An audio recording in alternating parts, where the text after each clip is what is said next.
dengan dibarengin dua semangat mau dan militansi tersebut, saya pikir ditempatkan dimanapun DJP pasti bisa, DJP pasti mampu, DJP pasti maju, DJP pasti kuat.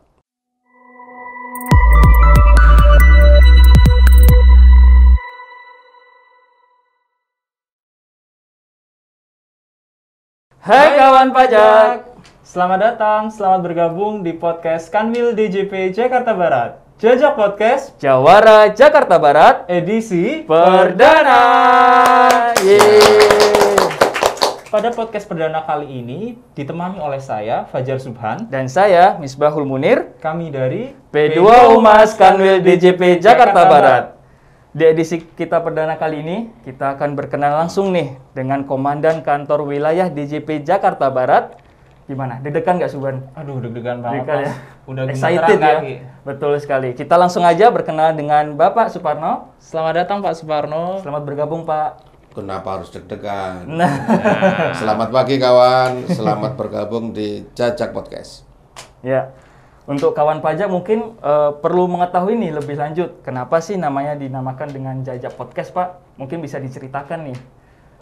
Oke, sebagai salah satu media untuk publikasi di Kanwil DJP Jakarta Barat, kata jajak itu memiliki arti menduga, menelaah, atau mengacu. Dengan memilih kata jajak, diharapkan podcast ini menjadi media kita untuk menelaah dan menjajaki isu-isu dan masalah terkait dengan perpajakan di lingkup Kanwil DJP Jakarta Barat dan sekitarnya. Selama ini Kanwil DJP Jakarta Barat telah memiliki media publikasi dalam bentuk media cetak berupa majalah yang bernama Jawara. Jajak bisa juga kepanjangan dari Jawara Jakarta Barat. Dengan versi majalah, ruang lingkupnya masih sangat terbatas dan kita tentunya perlu memperluas jangkauan dengan membuat podcast ini. Jadi boleh ya Pak, kalau misalkan kawan pajak yang ada di rumah misalkan usul ide materi perpajakan untuk kita bahas di podcast Jajak ini. Sangat boleh dan tentunya sangat saya tunggu. Untuk tujuan apa? Agar tusi dari Kanwil DJP Jakarta Barat itu semakin bisa diimplementasikan dengan baik dan benar. Nah, untuk kawan pajak yang ada di rumah, kita tunggu ide materi atau usulan narasumber untuk dihadirkan di sini ya Mas ya, Iya, untuk kita betul, bahas Sobat. bersama-sama. Iya. Mungkin bisa juga dengan cara memasukkan idenya di kolom komentar. Ya, kami tunggu ya kawan pajak. Tapi sebelumnya jangan lupa like, comment, and subscribe. Nah, kita akan berkenalan lebih lanjut Suban dengan Bapak Suparno nih. Karena kita kedatangan tamu yang spesial nih, Pak. Bapak kan menjabat di Kanwil DJP Jakarta Barat sebagai Kepala Kanwil mulai 5 Februari 2021 ya Pak ya? Ya. Iya. Perjalanan karirnya bagaimana sih Pak sampai akhirnya berlabuh di sini? Mungkin kita batasi 3 tahun terakhir aja Ya, boleh Pak. Yang pertama, bukan maksudnya 3 jabatan terakhir, bukan 3 tahun terakhir. Sebelum saya promosi jadi eselon 2 tahun 2014 sampai 2015, saya jadi kepala KPP Madya Surabaya. Jadi kira-kira 1 tahun 3 bulan lah. Kemudian saya dapat amanah untuk promosi jadi eselon 2 di Kanwil DJP Nusa Tenggara. Mulai Februari 2016 sampai kira-kira Februari 2019 sampai 2021 kemarin saya jadi Kanwil DJP Jawa Tengah 1 dan mulai 5 Februari 2021 sampai nggak tahu sampai kapan saya diberi amanah untuk memimpin Kanwil DJP Jakarta Barat. Iya. Ya. Mudah-mudahan dengan saya bisa berbicara di podcast ini, amanah saya ini bisa didukung oleh seluruh teman-teman di Kanwil DJP Jakarta Barat. Pasti Pak, pasti kita dukung bersama-sama ya. Nah Pak, dari perjalanan karir Bapak yang panjang, kira-kira yang mana Pak yang paling berkesan dan menarik buat Bapak? Yang paling menarik boleh di luar 3 jabatan terakhir itu. Boleh. Artinya itu satu momentum perubahan saya bekerja di lingkup Direktorat Jenderal Pajak dan itu perubahannya sangat drastis. Saat saya promosi jadi eselon 3. Jadi dari Kasih PDI Madya Malang, saya promosi jadi Kepala KPP Pratama Ternate. Dan wilayah kerjanya kalau teman-teman pengen tahu, itu menurut catatan pemerintah Provinsi Maluku Utara, wilayah kerja saya itu meliputi 999 pulau. Wah, Ya. Cukup luas dan iya banyak ya. Ya, di Maluku Utara itu memang pulau-pulau. Jadi bagaimana kita sebagai kepala kantor bisa melaksanakan tusi di banyak pulau tersebut dengan ritme yang menyesuaikan dengan ritme Jakarta sebagai pusat ibu kotanya Indonesia. Ya tentunya disitulah tantangan terberat saya untuk bisa capaian kinerjanya itu memang benar-benar sesuai dengan yang diharapkan oleh kantor pusat. Karena apa? Ya dari sisi SDM tentunya berbeda dengan SDM yang ada di Jawa. Dari sisi penggalian potensi tentunya kompetensi inti teman-teman di sana jauh dengan yang di Jawa. Dari sisi pelaksanaan atau implementasi tusi dari Direktur Jenderal Pajak ya tentunya butuh sentuhan khusus, butuh tantangan khusus yang mau nggak mau, suka nggak suka, kita harus mencari satu pola agar pelaksanaan tugas di sana juga sama seperti dengan pelaksanaan tugas di tempat-tempat lain. Dan itu merupakan jabatan saya yang paling menantang selama ini di Direktur Jenderal Pajak. Iya, sangat menarik banget ya Mas ya. Bagaimana mengkoordinasikan wilayah kerja yang luas untuk mencapai target tujuan dari KPP Pratama Ternate pada saat itu ya Pak ya. Nah, dengar-dengar nih Pak, kita dapat informasi Bapak ini punya ketertarikan di dunia IT. Mungkin bisa diceritakan nggak sih Pak sama kita dan kawan pajak mungkin ada di rumah, awal mula ketertarikan Bapak di dunia IT?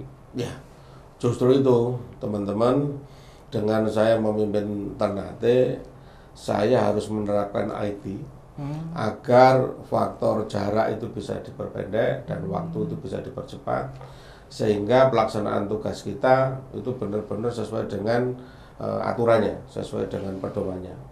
Hanya dengan IT kita bisa menundukkan luasnya wilayah kerja dan jangka waktu tempuh yang sangat lama.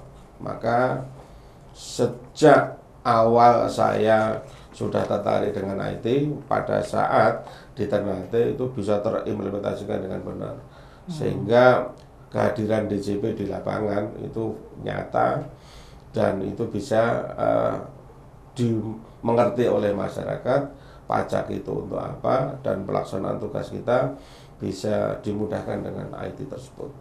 Karena dengan IT tersebut bisa memperpendek jarak tadi ya Pak ya? Memperpendek jarak dan mempercepat waktu lah. Percepat waktu. Ya. Dan itu sangat luar biasa dampaknya di dana. Dananya lebih efisien lah untuk bisa kita terapkan di pelaksanaan tugas di lokasi-lokasi yang memang sangat luas dan berpulau-pulau. Sehingga ya kita tidak perlu datang ke tempat itu untuk bisa melakukan monitoring pelaksanaan tugas. Hanya dengan IT itulah kita bisa menjangkau seluruh wilayah kerja kita secara cepat dan efisien. Dengan duduk aja gitu ya Pak, istilahnya kita bisa melihat semua peta yang ada di wilayah kerja tersebut ya Pak ya? Enggak semenit itu ya Pak. Duduk dan berpikir lah. Duduk dan berpikir ya. Baik, dan tentunya mengembangkan IT itu tadi. Nah, masalah mengembangkan IT nih Pak, Bapak juga katanya juga sudah mengembangkan aplikasi ya. Bisa diceritakan Pak sedikit mungkin tentang aplikasi tersebut? Aplikasi yang saya kembangkan itu justru dimulai saat saya bekerja.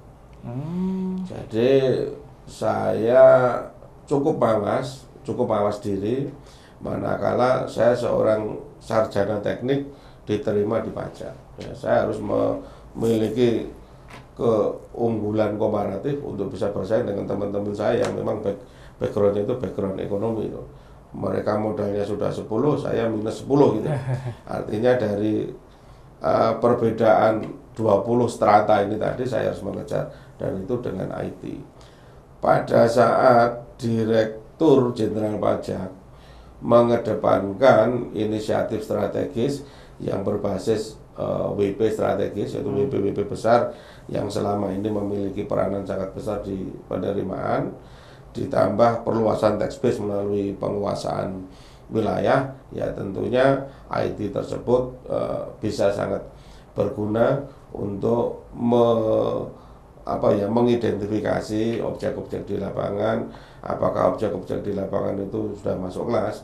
Masuk kelas itu artinya apakah sudah terdaftar di administrasi direktur jenderal pajak atau belum? Itulah kita perlu IT. Dan di Jakarta Barat ini karena sudah ada di ibu kota negara, maka aplikasi yang dulunya di Jawa Tengah 1 itu saya beri nama Panji, sekarang saya beri nama Badak Indonesia. Badak Indonesia. Yang kepanjangannya kira-kira pembangunan atau pengembangan data perpajakan Indonesia. Oke, berarti arti Badak itu pengembangan data perpajakan Indonesia ya.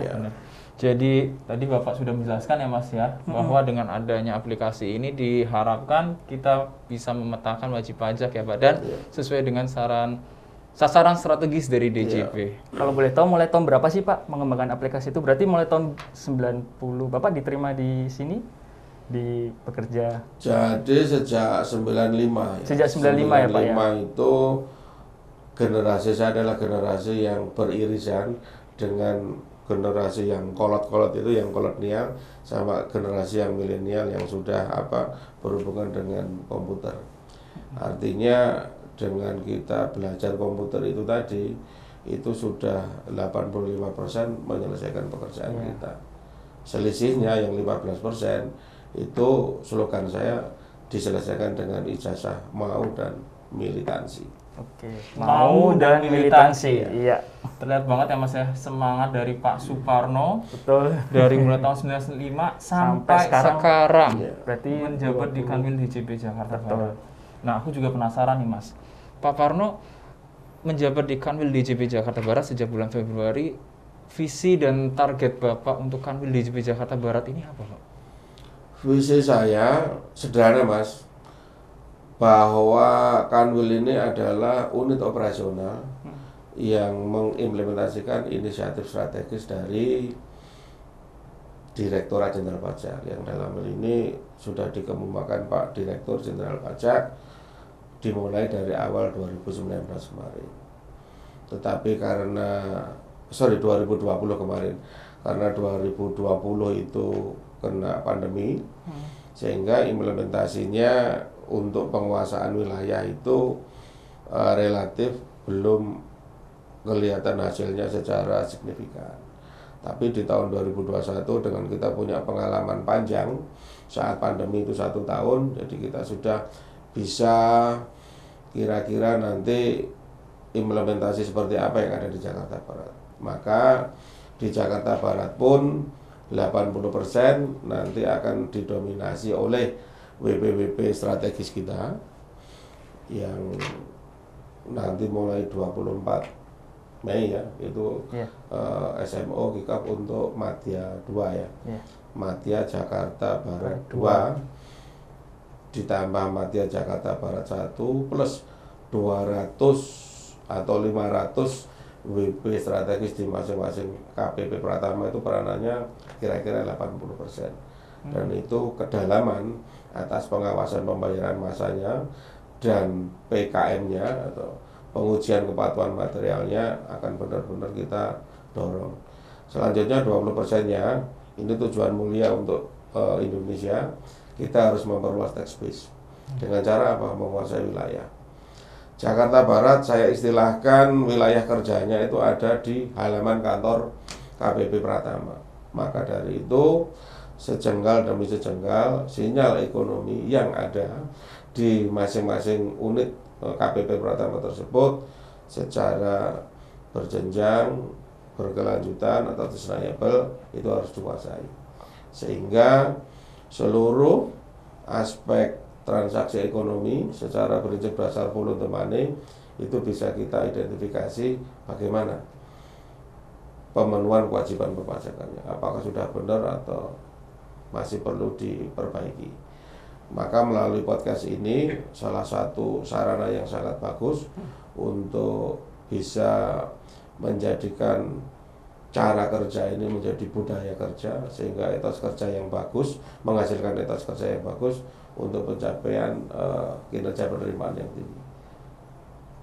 Pendulumnya atau moncong meriamnya ada di WP strategis dan WP penguasaan wilayah. Dan dari IT yang saya kembangkan itu masih banyak potensi dari penguasaan wilayah yang berasal dari WP-WP yang selama ini kepatuhannya masih rendah. Kepatuhan masih rendah itu baik secara material maupun formal ya. Formalnya dia belum lapor SPT, materialnya secara sinyal ekonomi, secara prinsip dasar voluntary money itu ada kegiatan usahanya, tetapi sampai dengan saat ini belum setor pajak dan belum lapor SPT. Dan itu peluang yang sangat besar untuk bisa kita tundukkan, taklukkan untuk Jakarta Barat. Dan tentunya wilayah kerja Direktur Jenderal Pajak di tempat di kanwil-kanwil yang lain juga kira-kira fenomena dasarnya juga seperti itu. Semua itu untuk Indonesia ya Mas ya. Iya, betul sekali. Bukan penerimaan pajak bagi Indonesia. Diawali dengan di kanwil DJP Jakarta Barat ya. Benar sekali. Nanti Mas bakal meluas ke kanwil-kanwil lainnya gitu. Strateginya sih Pak, apa yang sudah dilakukan oleh Bapak terkait dengan visi dan misi yang Bapak terapkan di kanwil DJP Jakarta Barat atau berhubungan dengan aplikasi tersebut Pak? Sederhana saja, setiap pimpinan harus memperpendek span of control dari setiap jenjang jabatan. Jadi span of control ini diperpendek dengan dialog kinerja individu.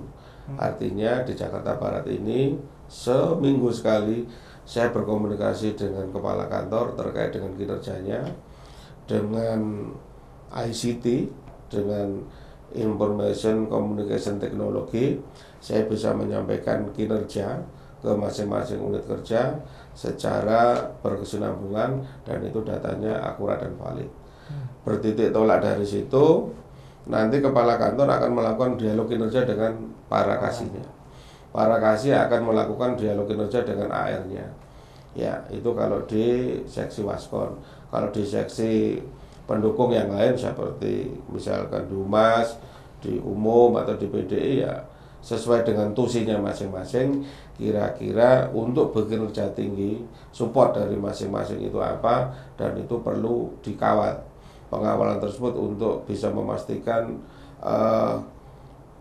kualitas dari pekerjaannya, kualitas dari kinerjanya itu bagus, maka perlu dilakukan dialog kinerja individu secara berkesinambungan. Ya, intinya dengan dialog individual ini kita bisa memahami kompetensi inti dari bawahan kita, dari rekan-rekan kita, dan tentunya dalam kompetensi inti itu kita bisa melihat sejauh mana, seberapa dalam teman-teman itu bisa menyelesaikan pekerjaannya dalam rangka pencapaian kinerja yang lebih baik dari waktu ke waktu. Ya. Sangat semangat sekali ya Mas ya. Pak Suparno seminggu sekali melakukan dialog kinerja kepada seluruh. Tapi saya setuju emang Suban, kalau misalkan komunikasi itu sangat penting gitu dalam hubungan ya Pak ya. Hubungan apapun tuh komunikasi sangat penting gitu. Jadi emang harus dijalin dengan baik seperti itu. Komunikasi itu kalau dilaksanakan dengan benar itu sudah 80% menyelesaikan pekerjaan. Itu ya Pak ya. Tinggal 20-nya. Iya. 20-nya itu tadi ijazahnya mau dan memiliki militansi yang tinggi. Siapa? 80%, kemudian mau militansi 20%. Nah, iya. Pak, aku juga penasaran Mas. Pak Suparno ini semangat, ya kan? Kemudian setiap seminggu sekali melakukan dialog kinerja dengan seluruh kepala kantor. Masih tetap fit, Mas. Betul. Apa Pak resepnya bisa fit dan bugar? Sederhana saja, kita setiap hari mengawali hidup dan kehidupan ini dengan pikiran positif. Baik aja. Positif itu pikiran, ya Pak. berpikir positif aja.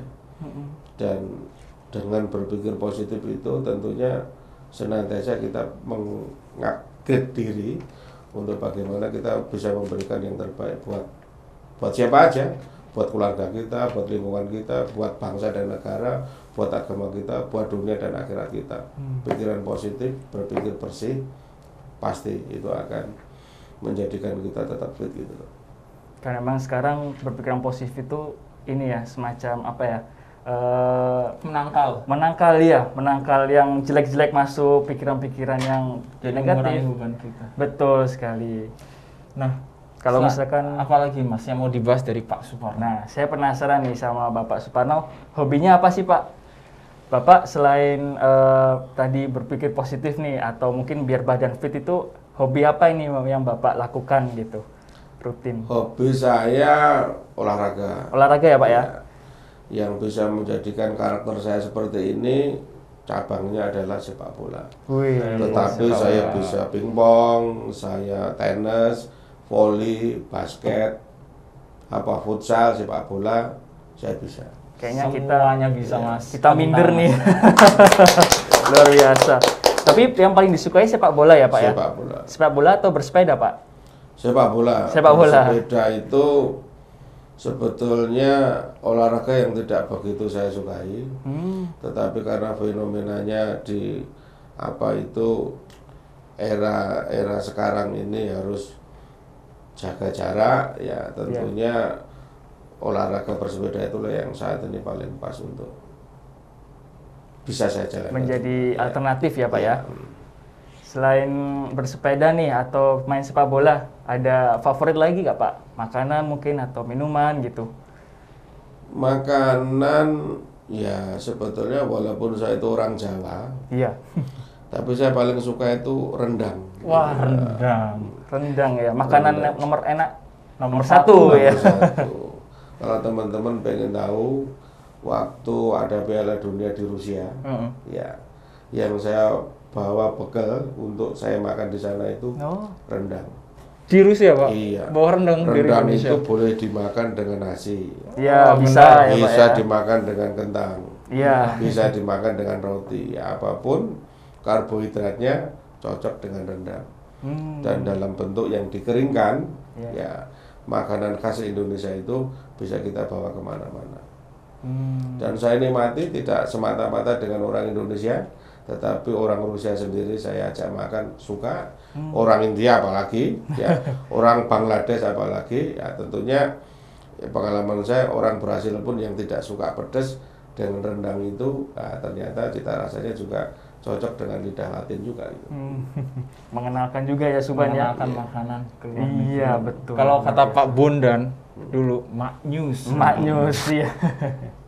Luar biasa. Nah Pak, dengan Bapak udah sukses ya. Kalau kali kita bilang kan sukses nih Mas. Betul. Apalagi sampai di titik ini, ada nggak Pak tokoh yang menjadi panutan Bapak? Oh saya harus mencontoh dia untuk sampai di titik ini.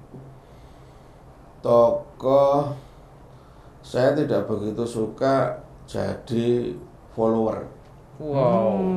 Jadi tokoh yang saya suka ya orang tua saya saja. Jadi kegigihan kedua orang tua saya untuk menjadikan saya sebagai manusia bisa menjadi seperti ini, ya itulah idola saya. Dan tentunya kalau ya tanpa meninggalkan agama saya, agama Islam, saya Muslim, ya tentunya Nabi saya, Nabi Muhammad itu. Tetapi tokoh yang menginspirasi saya ya ibu bapak saya.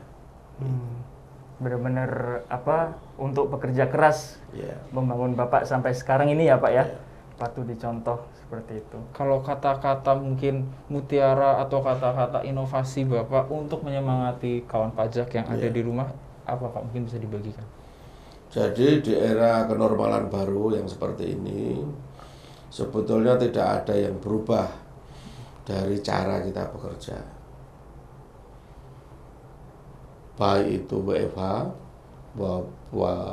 apa itu WFO, flexibility workplace, itu bisa kita bisa kita selesaikan seluruhnya dengan ICT.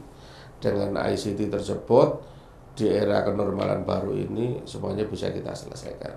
Maka setelah kita memiliki ICT yang bagus, ya, yang perlu kita bangun untuk bisa menjadi budaya kerja kita adalah semua bisa kalau punya ijazah mau, semua bisa kalau memiliki militansi. Itu dua kata-kata penting yang perlu diimplementasikan di Direktorat Jenderal Pajak, karena hanya dengan dua itu target apapun itu bisa kita selesaikan.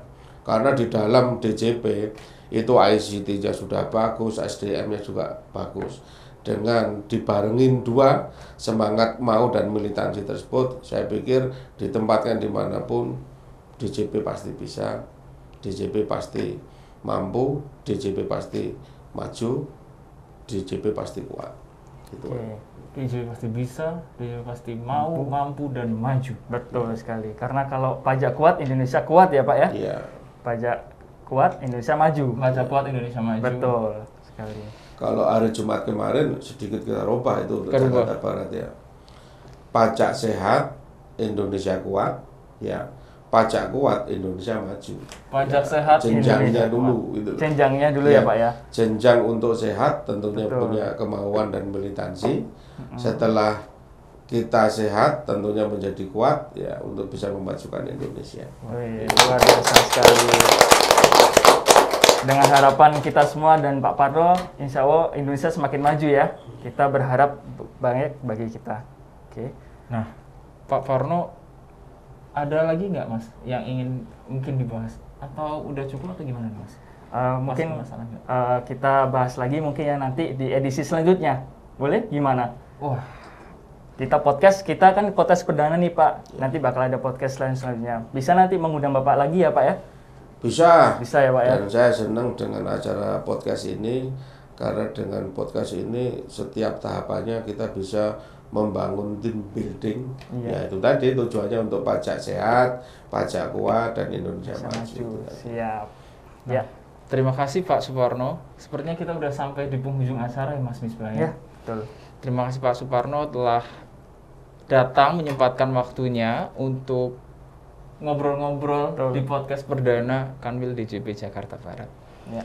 Kawan pajak, kita semua sudah hadir di sini selama kurang lebih setengah jam ya Mas ya? Iya, nggak kerasa sih ya semuanya. Nggak kerasa.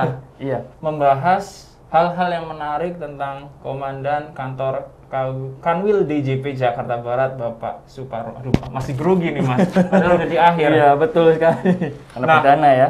Boleh saya pesan nih kepada teman-teman. Oh iya Pak. Ketemu saya tidak usah grogi. Wah, gitu ya Pak ya. Saya orang yang bisa merangkul siapapun, seluruh jabatan apapun, tapi tentunya dengan norma-norma yang benar. Jadi kalau ketemu saya, masuk ruangan saya nggak perlu ngetok pintu ya, cuma assalamualaikum, masuk, monggo duduk. Kalau nggak puasa, apa yang di situ bisa kita makan bareng. Kalau puasa ya kita puasa bareng lagi. Iya.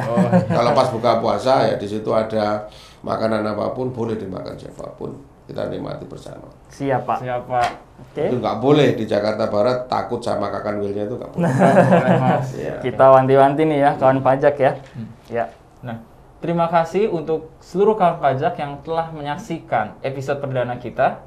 Kita tunggu di episode-episode selanjutnya. Tetap stay tune di YouTube Kanwil DJP Jakarta Barat. Dan untuk kawan pajak, tetap semangat, patuhi prokes, dan tetap jaga kesehatan. Mungkin menutup acara kita bisa bersama-sama ya Pak ya. Kita Jargon Jawara. Oke. Jajak Podcast Jawara Jakarta Barat. Bye-bye. Bye-bye.